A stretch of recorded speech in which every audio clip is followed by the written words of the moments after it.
और जंग से जुड़ी इस वक्त की बड़ी खबर है, ईरान के स्पीकर ने बड़ा दावा कर दिया है। ट्रंप के दावों को ईरानी स्पीकर ने खारिज कर दिया है। तो गालिबाफ ने कहा कि अमेरिका के साथ कोई बातचीत नहीं है, यूएस फेक खबरों का इस्तेमाल कर रहा है, तेल बाजारों में हेरा फेरी करने की कोशिश है, ये ईरान की तरफ से स्पष्ट किया गया। तो ईरानी संसद के अध्यक्ष की तरफ से बड़ा बयान दिया गया। डोनाल्ड ट्रंप ने कहा कि अगले 5 दिन तक हम किसी भी ऑयल इंफ्रास्ट्रक्चर, एनर्जी इंफ्रास्ट्रक्चर को टारगेट नहीं करेंगे, क्योंकि हमारी बातचीत ईरान से चल रही है। लेकिन ईरान ने इन खबरों को खारिज किया, कहा किसी से भी किसी लेवल पर कोई बातचीत नहीं हो रही है, सिर्फ मार्केट को बदलने की कोशिश है।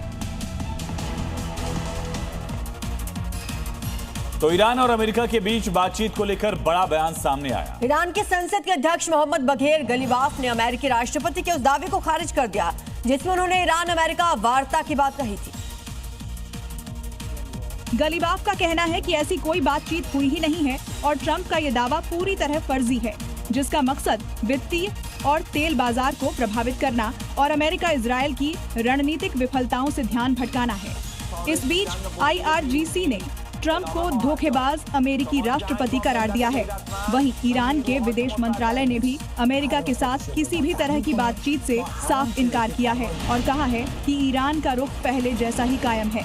इजरायली प्रधानमंत्री बेंजामिन नेतन्याहू ने सुरक्षा राजनीतिक कैबिनेट की आपात बैठक बुलाई है, लेकिन मंत्रियों को एजेंडा नहीं बताया गया है। गजा युद्ध और ईरान के साथ संभावित समझौते पर वार्ता हो सकती है। बड़ी खबर है, नेतन्याहू ने इमरजेंसी मीटिंग बुलाई, लेकिन मीटिंग का एजेंडा अपने साथी मंत्रियों को भी अब तक बताया नहीं। हालांकि चर्चा यही है कि संभावित समझौते को लेकर इसमें बातचीत हो सकती है। आपात बैठक में इजरायली कैबिनेट जुटी, नेतन्याहू ने यह आपात बैठक बुलाई।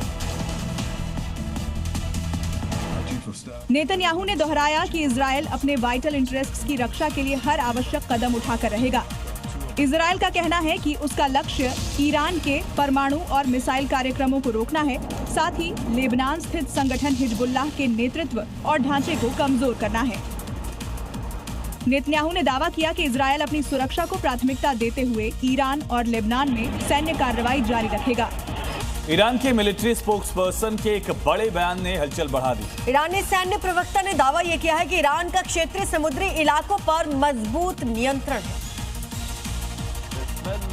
ईरानी सैन्य प्रवक्ता ने दावा किया है कि ईरान के पास फिलहाल Persian gulf of Oman and straight of Hormuz पर पूर्ण नियंत्रण है।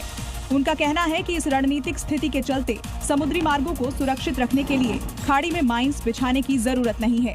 उन्होंने ये भी कहा कि ईरान क्षेत्रीय देशों के साथ मिलकर बिना किसी बाहरी हस्तक्षेप के समुद्री सुरक्षा सुनिश्चित करने के लिए तैयार है। और तेल अवीव के जफा में मिसाइल अटैक किया गया है। मिसाइल गिरने के बाद यहां पर भीषण आग लग गई। मिसाइल के गिरने से कई इमारतों को नुकसान पहुंचा। तस्वीरें आप देख रहे हैं, सबसे अहम शहरों में से एक इजराइल का तेल अवीव। यहां पर मिसाइल हमले के बाद किस तरह से तबाही मची है। तो कई इमारतों को नुकसान पहुंचा है। तेल अवीव के जफा इलाके पर यह अटैक किया गया। अमेरिकी राष्ट्रपति डोनाल्ड ट्रंप ने ईरान के साथ युद्ध को खत्म करने का संकेत दिया। ट्रंप ने दावा किया कि अमेरिका और ईरान के बीच इसको लेकर अच्छी बात हो रही है। ट्रंप के दावे को IRGC यानी इस्लामिक रिवॉल्यूशनरी गार्ड कॉर्प्स ने खारिज कर दिया है। मीडिया रिपोर्ट के मुताबिक IRGC ने ट्रंप को धोखेबाज अमेरिकी राष्ट्रपति करार दिया। साथ ही कहा कि ट्रंप का विरोधाभासी व्यवहार युद्ध के मोर्चे पर से ध्यान भटकाने में सक्षम नहीं होगा। इतना ही नहीं, ईरानी संसद के स्पीकर मोहम्मद बागेर गालिबाफ ने उनके दावे को सिरे से खारिज कर दिया है। सोशल मीडिया प्लेटफॉर्म X पर बागेर ने अमेरिकी राष्ट्रपति डोनाल्ड ट्रंप पर झूठ फैलाने का आरोप लगाया है।